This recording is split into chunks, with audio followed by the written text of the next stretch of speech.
inspirasi belajar farmasi lebih mudah dan seru. Bersama saya Mentor Ernest, kali ini nih kita akan membahas tentang salah satu sediaan liquid farmasi, yaitu elixir. Nah, penasaran? Let's get started!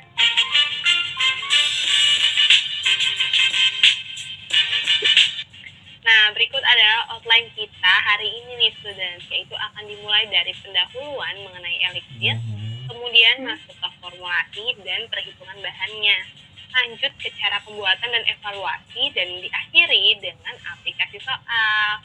Nah, yaudah daripada lama-lama langsung kita mulai ya.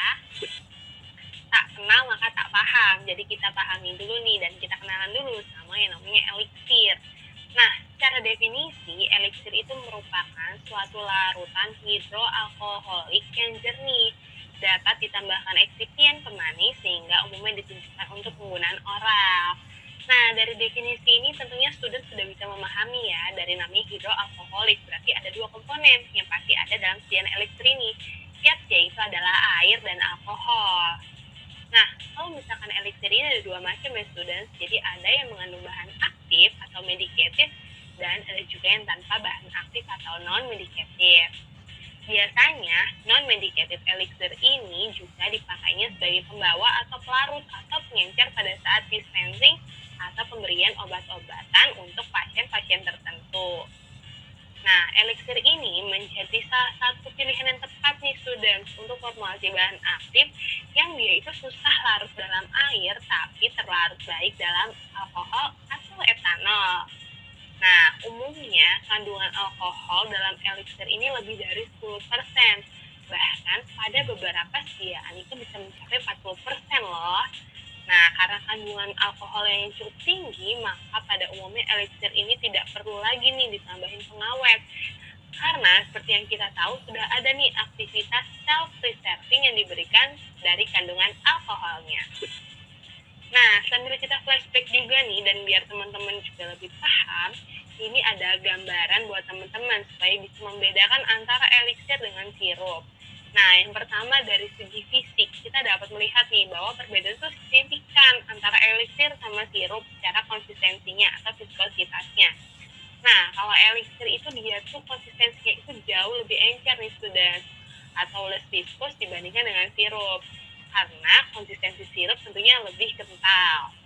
Selain itu, komponen utama atau pelarutnya juga sangat berbeda nih. Kalau misalkan sirup itu mengandalkan air sebagai pelarut utama, hanya saja di dalam sirup terkandung gula dalam jumlah yang cukup tinggi. Sedangkan kalau misalkan elixir itu mengandalkan alkohol sebagai co-solvent yang bertugas untuk meningkatkan kelarutan bahan aktif yang sukar larut dalam air. Jadi, peranan alkohol dalam sediaan elixir ini sangat penting nih students, karena itulah yang membedakan elixir dengan sediaan liquid lainnya.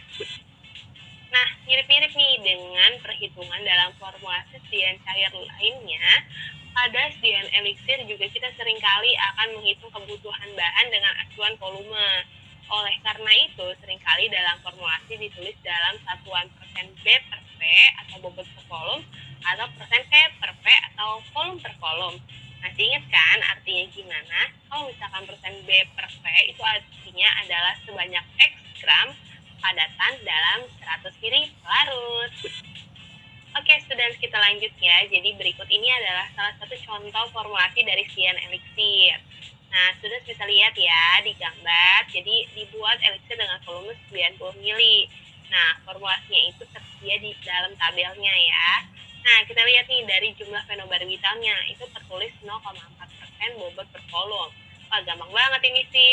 Yaitu tinggal 0,4 gram per 100 ml dikali dengan volume yang kita butuhkan yaitu 90 ml. Hasilnya adalah 0,36 gram atau 360 mg. Lanjut untuk jumlah alkohol itu adalah 20% volume per volume. Ini juga sama, 20 per 100 dikali 90. Hasilnya adalah 18 ml. Sementara untuk jumlah propilen glikol yaitu adalah 10% volume per volume, yaitu 10 per 100 dikali 90. Jadi hasilnya 9 ml. Nah, jadi gitu ya teman-teman untuk perhitungan masing-masing bahannya. Gimana? Gampang banget kan ya? Yaudah, kita lanjut lagi ya. Oke, ini adalah contoh perhitungan kebutuhan bahan aktif dalam elixir dalam versi lain nih students. Jadi kalau di soal ini dia konsentrasi bahan aktifnya itu ditulis dalam satuan kekuatan sediaannya. Nah, contohnya, apabila hendak dibuat sediaan dengan volume 60 ml per botol dengan kandungan etanol dalam sediaannya itu adalah 15% P per V, maka kebutuhan bahan untuk satu batch atau 1000 botol adalah, nah ini kita hitung dulu nih sudah dari jumlah paracetamolnya. Yang tertera itu kan tulisannya adalah 120 mg per 5 mili. Nah, sementara yang kita mau itu adalah 60 mili. Berarti gampang deh, tinggal 60 mili per yang diketahui itu 5 mili dikali dengan 120 mg. Kita kali lagi deh dengan 1000 botol. Hasilnya itu adalah 1440 gram atau 1,44 kg. Nah, lanjut ya ke jumlah etanol nih. Tadi 15% P per V. Berarti 15 per 100 dikali 60 mili. Dikali dengan 1000 botol, hasilnya itu adalah 9 liter. Gampang kan ya? Nah, sudah. Jadi pada proses pembuatan eliksir, kita bagi nih jadi dua kelompok bahan. Yaitu ada bahan yang bisa dilarutkan dalam air dan ada ya bahan yang bisa dilarutkan dalam etanol atau alkohol. Oleh karena itu, jangan lupa nih kita cek di referensi untuk larutan dari masing-masing bahan ya.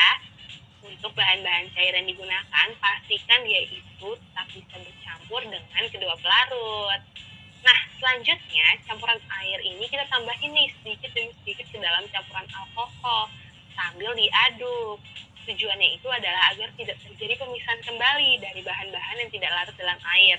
Jadi, jangan sampai kebalik ya.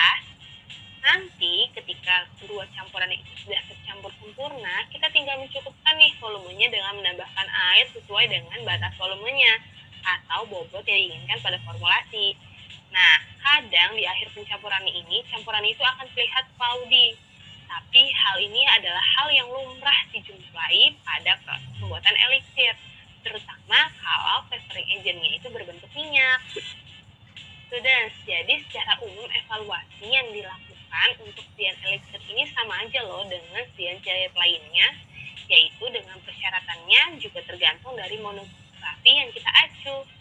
Nah, jadi berikut adalah beberapa evaluasi fisik ya yang dilakukan terhadap sediaan eliksir, yaitu ada organoleptis, viskositas, berat jenis, pH, dan volume terpindahkan. Gimana student? Sampai sini semoga makin paham ya. Nah, biar lebih paham kita latihan soal lagi ya. Jadi, soal nomor 1 di sini Anda diminta mengembangkan sediaan eliksir sesuai formulasi berikut.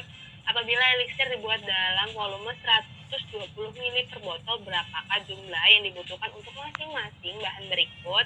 Nah, jadi di sini ditanya adalah bahan aktif, alkohol, gliserin, serta jumlah pemanis dan air. Ya udah, langsung kita bahas bareng-bareng ya.